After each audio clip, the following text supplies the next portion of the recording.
Hi friends, எல்லோருக்கும் வணக்கம். This is Shivaji. Stop loss strictly maintain பண்ணுங்க. Stop loss போட தெரியல அப்படின்னா stop loss போட கற்றுக்குங்க. Stop loss போட கற்றுக்கிட்டவங்க உங்களுடைய டார்கெட் என்ன நீங்கள் ஃபிக்ஸ் பண்ணுறீங்களோ அந்த டார்கெட் எல்லாம் கம்ப்ளீட்டாக ரீச் ஆகிற வரையில் ஹோல்ட் பண்ணுங்க ஃப்ரெண்ட்ஸ்.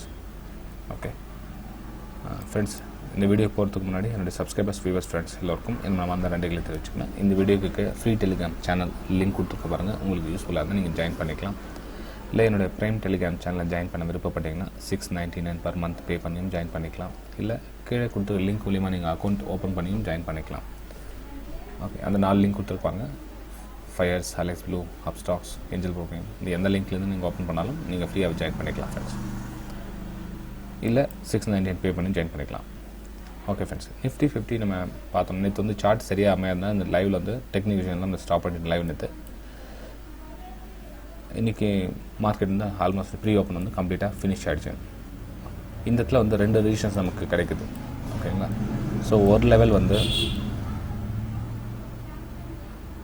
இந்த ஏரியா நம்ம வந்து கன்சிடர் பண்ணலாம். இந்த ஏரியா கிட்டக்கிட்ட வந்து நம்ம ப்ரைஸ் வந்து ரிஜெக்ஷன் ஆகிறதுக்கான சான்சஸ் இருக்குது. ஓகேங்க, அந்த இடத்துல வந்து மார்க்கெட் ரொம்ப நேரம் நின்று ட்ராவல் பண்ணி தான் பார்க்கலாம். ஃபஸ்ட்டு இப்போல 15,017. ஓகே, இந்த லெவலில் மார்க்கெட் நிற்குதான்னு பார்க்கணும்.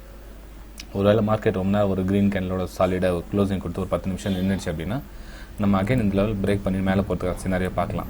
இல்லை இந்த இடத்துல வந்து ஒரு பிரேக் பண்ண சுச்சுவேஷன் இல்லை, கீழே ப்ரைஸ் ரிஜெக்ட் ஆகுது அப்படின்னா சேலிங்கான வாய்ப்பு எதிர்பார்க்கலாம். ஓகே சரி ஃப்ரெண்ட்ஸ், அதே மாதிரி இன்றைக்கி நம்ம டாடா ஸ்டீல் லைவில் என்ன பண்ண போகிறோம் அப்படின்னா ஃப்ரெண்ட்ஸ், நேற்று நான் ட்ரேட் பண்ணலை. ஸோ நேற்றுடைய ப்ராஃபிட் போயிடுச்சு. ஓகேங்களா? அதாவது நேற்று நான் ட்ரேட் பண்ணியிருந்தேன் அப்படின்னா நேற்று ப்ராஃபிட் கண்டிப்பாக வந்திருக்கும். அது உங்களுக்கு நேற்று நம்ம லைவ்லேயும் பார்த்துட்டோம். ஓகே, இது 5 மினிட்ஸ் ஆகுது. 24, 23,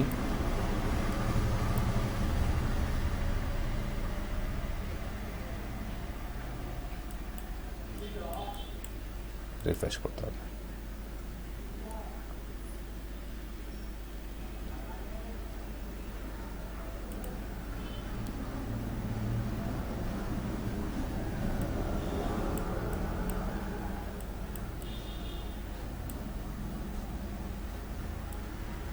இன்றைக்கி 25. இன்றைக்கி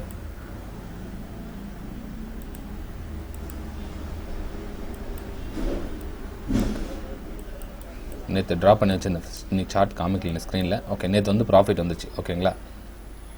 நேற்று வந்து ப்ராஃபிட் வந்தது. ஆனால் நேற்றோட ப்ராஃபிட் நான் சம்பாதிக்கல. ஓகேங்க, நான் சம்பாதிக்கல. இன்றைக்கி நான் என்னுடைய ட்ரேட் எப்படி அமையும்னா, அந்த ப்ராஃபிட் இல்லாததுனால இப்போ நான் வந்து செகண்ட் என்ட்ரி எடுக்க வேண்டியது இருக்கும். ஃபஸ்ட் என்ட்ரி செகண்ட் என்ட்ரிக்கலாம் செகண்ட் என்ட்ரி எடுக்க வேண்டிய சூழ்நிலை வரும். ஓகே ஃப்ரெண்ட்ஸ், மார்க்கெட் ஓப்பன் ஆகிடுச்சு.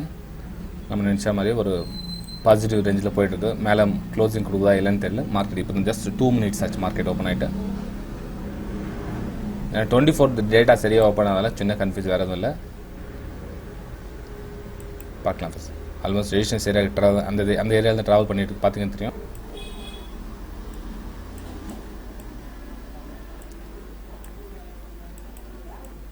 ஓகே ஃப்ரெண்ட்ஸ்,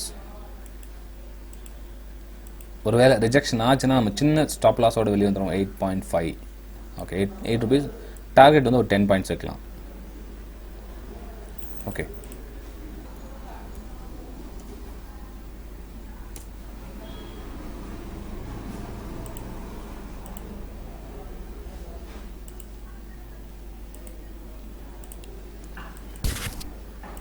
ஃப்ரெண்ட்ஸ், இது வந்து அப்சைட் போகிற மாதிரி தெரியுது. நம்மளுடைய டாடா ஸ்டீல் மேலே கவனம் செலுத்துவோம். நம்ம இப்போது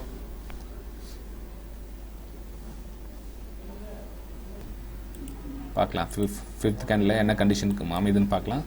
அதுக்கப்புறம் உங்களுக்கு அப்டேட் பண்ணுறேன். Friends, Tata steel 4th candle வந்து கம்ப்ளீட்டாக ஃபினிஷ் ஆகிற கண்டிஷன் வந்தது. இன்னும் ஒரு 30 seconds இதுதான் கம்ப்ளீட் ஃபினிஷ் ஆகிடும். அதனோட சைஸ் பார்த்துக்கலாம். நம்ம ஸ்டாப் லாஸ் கொடுக்க முடியுமா அப்படின்ட்டு கன்ஃபர்மேஷன் பண்ணிக்கலாம். ஓகே, சைஸ் பரவாயில்ல. ஓகே ஃப்ரெண்ட்ஸ், சைஸ் நார்மலாக தான் இருக்குது, ஒன்றும் பிரச்சனை இல்லை. ஆனால் என்னுடைய செகண்ட் என்ட்ரி தான் ஃப்ரெண்ட்ஸ் இன்றைக்கி. ஏன்னா மார்க்கெட் ப்ளஸில் போய்ட்டுருக்குது. ஓகே, நான் இல்லைன்னு சொல்ல வரல. ஆனால் என்னுடைய என்ட்ரி இன்றைக்கி பை சைடு இல்லை. ஓகே, பை சைடு என்னோட என்ட்ரி இல்லை. ஒருவேளை சேல் சைடு ஃபஸ்ட்டு ட்ரிகர் ஆச்சுனாலும் எந்த பக்கம் ஃபஸ்ட்டு ட்ரிகர் ஆகுதோ அந்த பக்கம் என்னோட என்ட்ரி இல்லை ஃப்ரெண்ட்ஸ் இன்றைக்கி. ஏன்னா நேற்றோடைய ப்ராஃபிட் நான் சம்பாதிக்கல. ஸோ மணி மேனேஜ் சிஸ்டத்தை நான் பாதுகாக்கணும். அதனால் என்னால் இன்றைக்கி ஃபஸ்ட் என்ட்ரி எடுக்க முடியாது. செகண்ட் என்ட்ரி வேணுமா எடுக்கிறதுக்கு ரெடியாக இருக்கேன். செகண்ட் என்ட்ரி எடுத்தால் உங்களுக்கு அப்டேட் பண்ணுறேன். இல்லைனாலும் ஃபஸ்ட் என்ட்ரி இன்றைக்கி ப்ராஃபிட் கொடுக்குதா இல்லையான்றதை உங்களுக்கு நான் அப்டேட்டும் பண்ணிடுறேன். ஓகே சரி ஃப்ரெண்ட்ஸ், கேனல் ஃபினிஷ் ஆகிடுச்சு. ஃபோர்த் கேனல் ஃபினிஷ் ஆகிடுச்சு. அடுத்த கேனல் ட்ராவல் ஆகிட்டுருக்கு. இந்த டெக்னிக்கல் இஷ்யூ நேற்றுலேருந்து நடந்துட்டு இருக்குன்னு நினைக்கிறேன். ஐ திங்க் பாருங்கள், இப்போ ஸ்டக் ஆகி நிற்க பாருங்கள். எதுவுமே ரன்னே ஆகலை மார்க்கெட். ஒரு ரீஃப்ரெஷ் கொடுத்து அதுக்கப்புறம் ரன் ஆகுது.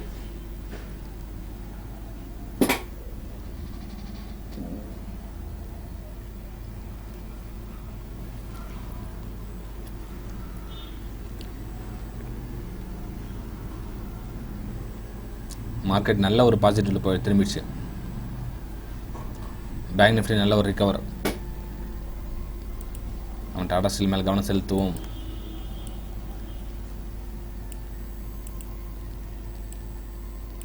பாருங்கள் ஃப்ரெண்ட்ஸ், ஒரு வேளை மார்க்கெட் மேலே போயிட்டு இதுக்கப்புறமா கீழே வந்ததுன்னா கண்டிப்பாக என்னோடய என்ட்ரி இருக்கும். அதில் எந்த டவுட்டும் கிடையாது. அதே மாதிரி கீழே போயிட்டதுக்கப்புறம் மேலே வந்துச்சுன்னா திரும்ப என்னோடய என்ட்ரி மேலே இருக்கும்.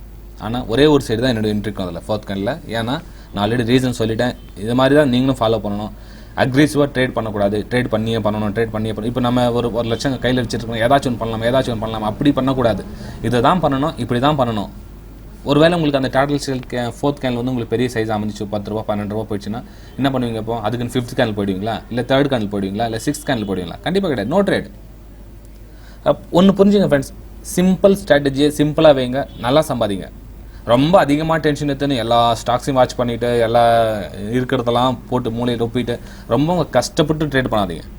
சிம்பிளாக பண்ணி நீங்கள் தாராளமாக இதில் சம்பாதிக்கலாம். அதுக்கு தான் இந்த லைவில் நம்ம February 23 23 நம்ம லைவில் வர்றது காரணம் நிறைய நண்பர்கள் மிடில் கிளாஸ் பீப்புள் நிறைய பேர் இருக்காங்க இன்றைக்கி. அதில் அவங்க பார்த்து தெரிஞ்சுக்கிட்டேன். என்னால் முடிஞ்சது ஃப்ரெண்ட்ஸ். அதாவது அவங்க சொல்கிறாங்க உங்களுக்கு ஹெல்பிங் நேச்சர் இல்லையா அப்படின்றாங்க. கண்டிப்பாக எனக்கு ஹெல்பிங் நேச்சர்லாம் எதுவும் கிடையாது ஃப்ரெண்ட்ஸ். ஜஸ்ட் உங்கள் கூட வந்து ஷேர் பண்ணிக்கிறது. இந்த ஹெல்பிங் நேச்சர் அமையாது. இது ஹெல்பிங் நேச்சர் என் ஜாப்லேருந்து உங்களுக்கு ₹1 கொடுத்தேன்னா அது ஹெல்பிங் நேச்சர். நான் ஏன் ஜாப்லேருந்து நான் உங்களுக்கு தரணும் நான். ஓகே, அந்த மாதிரி ஹெல்பிங் நேச்சர் எனக்கு கிடையாது ஃப்ரெண்ட்ஸ். ஓகே, இந்த காலத்தில் அவங்க வாழ்ந்துட்டு போகிறதே பெரிய விஷயம். ஹெல்பிங் நேச்சர்லாம் யாரும் பண்ணுவாங்கன்னு எதிர்பார்க்காதீங்க. அதுவும் பெரிய தப்பு. அப்புறம் வாட்ஸ்அப்பில் சேட் பண்ணி இது எங்கே போகுது அது எங்கே போகுது சொல்லுங்கள் அப்படின்றதுலாம் வந்து சில்லித்தனமாக இருக்குது. அதே வாட்ஸ்அப் நான் எங்கே இருக்கிறேன் என்ன பண்ணுறேன் அதெல்லாம் புரிஞ்சிக்க மாட்டாங்க. இப்போ என்ன அவங்க சென்ட் பண்ணி இப்போ சில்வர் எங்கே போகுது, க்ரூட் எங்கே போகுது, நேச்சுரல் கேஸ் எங்கே போகுது, யாருக்குன்னு தெரியும் ஃப்ரெண்ட்ஸ் எங்கே போகுதுன்னு சொன்னாக்கா. அது ஸ்டடி பண்ணணும். ஸ்டடி பண்ணதுக்கப்புறம் எங்கே போகுது என்ன அனலைசிஸ் பண்ணால் தான் தெரியும். இப்போ நான் ஒரு கார் டிரைவிங் பண்ணிட்டு இருக்கேன் அப்படின்னா அந்த இடத்துல வந்து அந்த சர்ச் பண்ணிட்டு இருக்க முடியாது. ஒரு மீட்டிங்கில் இருக்கும், அந்த இடத்துல சர்ச் ரிப்ளை பண்ண முடியுமா? கண்டிப்பாக முடியாது. நான் ஸ்க்ரீனில் இருந்தால் மட்டும்தான் உங்களுக்கு ரிப்ளை பண்ண முடியும், இல்லைனா முடியாது. இல்லைனா 2-3 hours அப்புறம் தான் பண்ண முடியும். அதுக்காட்டி மார்க்கெட் மூவ் ஆகிட்டு இருக்கும் உங்களுக்கு. என்னோட வெபினார் ஸ்டூடெண்ட்ஸ்க்கு அப்படி தான். வெபினார் ஸ்டூடெண்ட்ஸ் கூட இன்ஸ்டன்ட்லாம் யாருக்கும் ரிப்ளை பண்ணுறது இல்லை. யார் வேணால் கேட்டு பாருங்கள். என்னோட வெபினார் ஸ்டூடெண்ட் யார் வேணாலும் கேட்டு பாருங்கள். இன்ஸ்டன்ட்டாலாம் ரிப்ளை பண்ணுறது கிடையாது. அவங்களோட டவுட்ஸை கிளாரிஃபை. இன்னொன்று, என்னோட வெபினார் ஸ்டூடெண்ட் யாரும் ட்ரேட் பண்ணுறது கிடையாது ஃப்ரெண்ட்ஸ். நேற்று ட்ரேட் பண்ணவங்க கண்டிப்பாக நீங்கள் ட்ரேட் பண்ணியிருக்கணும். அதுவும் சொல்லிடுறேன். இன்னொரு, நேற்று நான் என்னால் பர்சனல் ஒர்க் இருந்ததுலாம் நான் ட்ரேட் பண்ணல. ஒருவேளை நீங்கள் பண்ணியிருந்தீங்க நேற்று அப்படின்னா தாராளமாக நீங்கள் ட்ரேட் பண்ணணும். அதில் தாராளமாக மஸ்ட் நீங்கள் கண்டிப்பாக நீங்கள் இந்த இடத்துல ட்ரேடிங் எடுத்தே தான் ஆகணும். ஏன்னா அப்போ தான் உங்களோட மணி மேனேஜ் சிஸ்டம் வந்து ஒரு மந்த் எண்டில் ப்ராஃபிட்டில் காமிக்கும். இல்லை நான் ஒரு நாள் பண்ணுவேன், இன்னொரு நாள் பண்ண மாட்டேன், அதே ரூல்ஸை ஃபாலோ பண்ணால் அப்படி கிடையாது. அதுக்கு உண்டான பனிஷ்மெண்ட் அதுக்கு இன்றைக்கி நான் எனக்கு உண்டான பனிஷ்மெண்ட் என்ன சொல்லுங்க பார்க்கலாம். இந்த ப்ராஃபிட் எனக்கு போச்சு. எனக்கு சப்போஸ் வந்தது மேலே போயிட்டு டார்கெட் அச்சீவ் ஆச்சுன்னா எனக்கு இந்த ப்ராஃபிட் மிஸ்ஸிங்.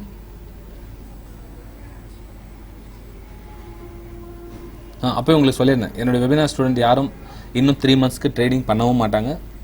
எனக்கு அவங்க மேலே நம்பிக்கை இருக்குது எனக்கு. ஓகே, ஏன்னா அவங்க வந்து முழுக்க லேர்னிங்கில் கான்சன்ட்ரேஷன் பண்ணுறாங்க. இந்த யார் ட்ரேடிங் பண்ணுறாங்கன்னா டிப்ஸ் கால்ஸ் எதிர்பார்க்குறாங்களே அவங்க தான் ட்ரேடிங் பண்ணிகிட்டு இருக்காங்க. அதாவது என்னோடய ப்ரைமில் கூட அந்த 690 ஜாயின் பண்ணுறாங்களே அவங்க தான் வந்து ட்ரேடிங் பண்ணிகிட்டு இருக்காங்கன்னு நினைக்கிறேன். ஃப்ரீயில் இருக்கும் நிறைய பேர் ட்ரேட் பண்ணிகிட்டு இருக்காங்க. ட்ரேடிங்கை கட்டுப்படுத்துங்க. அதிகமான ட்ரேடிங் பண்ணுறதுனால மட்டும் பணம் சம்பாதிக்க முடியாது. மாதத்தில் 2 ட்ரேடிங் 3 ட்ரேடிங் பண்ணுறவங்க நல்லா பணம் சம்பாதிக்கிறாங்க. அதை புரிஞ்சுங்க. ஓகே ஃப்ரெண்ட்ஸ், நான் ஆர்டர் போட்டுக்கிறேன். Sale order. ஒரு வேளை மார்க்கெட் வந்ததுன்னா என்னுடைய சேல் ஆர்டர் ட்ரிகர் ஆகட்டும், இல்லைனா நோ ஆர்டர். அந்த சைடு ப்ராஃபிட் புக் ஆகிடுச்சுன்னா என்னுடைய ஆர்டர் கேன்சல் பண்ணிவிட்டு இன்றைக்கி ட்ரேடிங் இல்லை அப்படின்னு குவைட் பண்ணிக்கிறேன் ஃப்ரெண்ட்ஸ். பார்க்கலாம். இன்னும் மார்க்கெட் எதுவும் கீழே வரதுக்கான சினாரியோ தெரியல. மார்க்கெட் மேலே தான் போயிட்டு இருக்குது. ஒன்றும் பிரச்சனை இல்லை. வந்தாலும் இது வந்து சப்போர்ட் ஜோன். இந்த இடத்துல சப்போர்ட் ஜோனாக அமையும். ஆனால் என்னுடைய 4th கேன் ஸ்ட்ராட்டஜி பிரகாரம் இங்கே சேலிங் தான் வருது, வேறு வழி கிடையாது.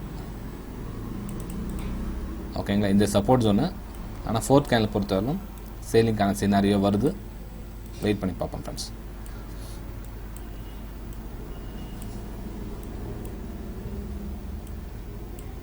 $738 sell order, stop limit, bracket order, stop loss 7.5ங்களா, ப்ராஃபிட்ஸ் 1:1 ரேஷியோ 7.5, 738. சும்மா இப்போ நம்மளோட கம்மி ப்ரைஸ் கிடச்சிச்சுன்னா ஓகே இல்லைங்களா? அதாவது மார்க்கெட் இந்த ரூட்டில் போனால் நம்மளுடைய டார்கெட் அச்சீவ் ஆகட்டும், இல்லைன்னா வேணாம். Simple logic.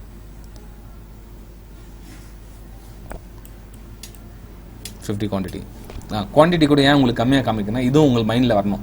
நம்ம எவ்வளோ தான் பெரிய பணக்காரனாக இருந்தாலும் அந்த குவான்டிட்டிலேருந்து தான் இம்ப்ரூவ்மெண்ட் ஆகும். நீங்கள் நாளைக்கு ஒரு நாள் இது வந்து 5 lakhs குவான்டிட்டியாக இருக்கலாம், 5000 குவான்டிட்டியாக இருக்கலாம், எவ்வளோனா குவான்டிட்டி டசன்ட் மேட்டர். நீங்கள் அது குவான்டிட்டி மேலே கவனம் வைக்காதீங்க. அதே மாதிரி ப்ராஃபிட்லேயும் உங்களோட கவனம் செலுத்தாதீங்க. ப்ராஃபிட் வந்து நெசசரியில் ஃபைன். இன்றைக்கி வர ப்ராஃபிட் நாளைக்கு 0 ஆகிடும்.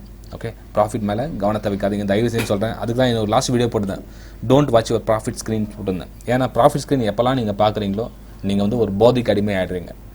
ஏன் வெளியே வந்துடணும், வந்த ப்ராஃபிட் போதும், வெளியே வந்துடணும். இதுலேருந்து நீங்கள் வெளியே வந்துடுங்க. Okay, stop order 738. என்ன எந்த ஒரு மெசேஜும் இல்லை.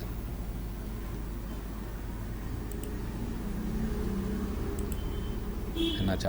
Order 0, all position 0. என்ன டெக்னிக்கல் விஷயம் நடக்குதா என்ன புரியலையே.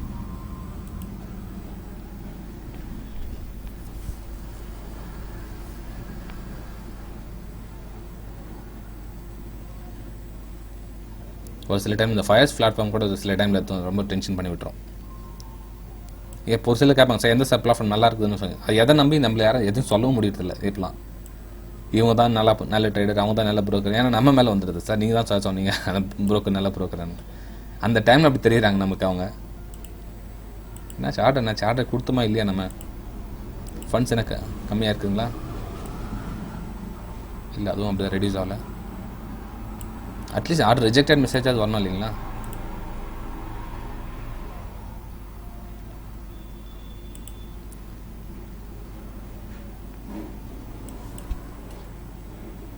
$50 குவான்டிட்டி, ஸ்டாப் ப்ரைஸு 738.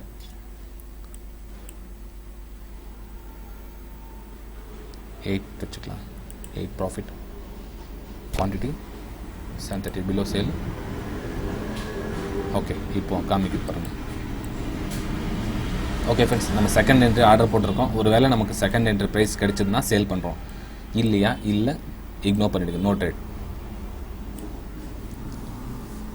சரி ஃப்ரெண்ட்ஸ், நான் வீடியோ பாஸ் பண்ணுறேன்.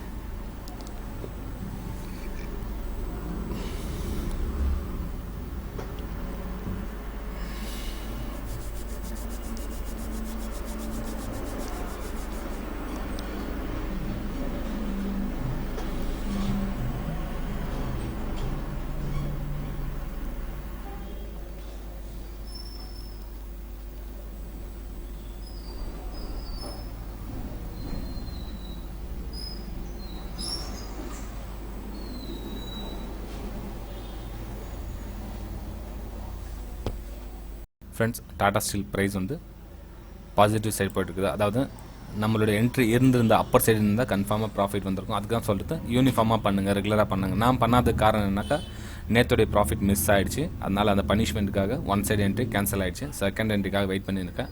ஸோ இந்த என்ட்ரி நான் வந்தால் மட்டும் தான் சேல் பண்ணுவேன். ஆல்மோஸ்ட் டார்கெட் கிட்ட போயிட்டு இருந்தாலும் இந்த ஆர்டர் கேன்சல் பண்ணிடுறேன் ஃபர்ஸ்ட் நான். ஸோ இன்றைக்கி எனக்கு ட்ரேட் கிடையாது. ஓகேங்க, இன்றைக்கி எனக்கு ட்ரேட் கிடையாது. ஜஸ்ட் இந்த பை சைட் யாரெல்லாம் பண்ணாங்களோ அவங்க வந்து ப்ராஃபிட் மேனேஜ் பண்ணிக்குவாங்க. அப்போ என்ன ஆகுதுன்னா அவங்களுக்கு தொடர்ந்து இன்றைக்கி 3வது நாள் ப்ராஃபிட் வருது. 23, 24, 25. ஸோ 3 நாள் ப்ராஃபிட். 3 நாள் ப்ராஃபிட்னு சந்தோஷப்பட்டுக்காதீங்க. நாளைக்கு டபுள் சைஸ் ஸ்டாப் லாஸ் ஆகும். ஓகே, புரிஞ்சுக்கங்க, நாளைக்கு டபுள் சைஸ் ஸ்டாப் லாஸ் ஆகும். ஒருவேளை நாளைக்கும் ப்ராஃபிட் ஆகிடுச்சா, இப்போ தான் உங்களுடைய புத்தியை மூளையை யூஸ் பண்ணணும். இப்போ என்ன பண்ணணும், அடுத்த நாள் குவான்டிட்டியை ரொம்பவும் சின்னதாக பண்ணணும். அடுத்தடுத்த நாள் ரொம்ப சின்ன குவான்டிட்டி 50க்கு மேலே. ஒருவேளை நீங்கள் 100, 150, 200 பண்ணியிருந்தீங்கன்னா குவான்டிட்டி ரொம்ப கம்மி பண்ணிவிடுங்க. இல்லை ட்ரேடே பண்ணாதீங்க. Super idea. இன்னும் ஒரு 7 ட்ரேட் எப்போ பாஸ் ஆகுதோ 8th, 9th double side stop லாஸ்க்காக வெயிட் பண்ணுங்கள். ஸோ அடுத்து உங்களுக்கு ஜாக் பேட் அது. ஓகே, சரி ஃப்ரெண்ட்ஸ், இது நம்ம ப்ராஃபிட் சைடு போனாலும் உங்களுக்கு திரும்ப அப்டேட் பண்ணுறேன், இல்லை திரும்ப வந்து கீழே நம்மளுடைய லோ சைட் ட்ரிகர்னாலும் ப்ராஃபிட் பண்ணுறேன், சாரி உங்களுக்கு அப்டேட் பண்ணுறேன். ஃப்ரெண்ட்ஸ், நம்மளுடைய டார்கெட், அதாவது சிங்கிள் சைடு டார்கெட் சைடு போயிட்டுருக்குது. வீடியோ பிடிச்சிருந்தா மறக்காமல் லைக்ஸ் பண்ணுங்கள், சப்ஸ்கிரைப் பண்ணுங்கள், ஷேர் பண்ணுங்கள். உங்களுடைய வியூஸ், உங்களுடைய லைக்ஸ், உங்களுடைய சப்ஸ்கிரைப் குவான்டிட்டி, உங்களுடைய அப்ரோச்மெண்ட் எந்த விதத்தில் இருக்குதோ இதே மாதிரி நிறைய விஷயம் உங்களுக்கு கண்டினியூவாக லைவில் போடுறதுக்கு மேக்ஸிமம் ட்ரை பண்ணேன் ஃப்ரெண்ட்ஸ். இதே மாதிரி உங்களுக்கு லைவில் எக்ஸாம்பிளோடு உங்களுக்கு பண்ணணும் அப்படின்னா மறக்காமல் லைக் பண்ணுங்கள், சப்ஸ்கிரைப் பண்ணுங்கள், ஷேர் பண்ணுங்கள். Bye friends.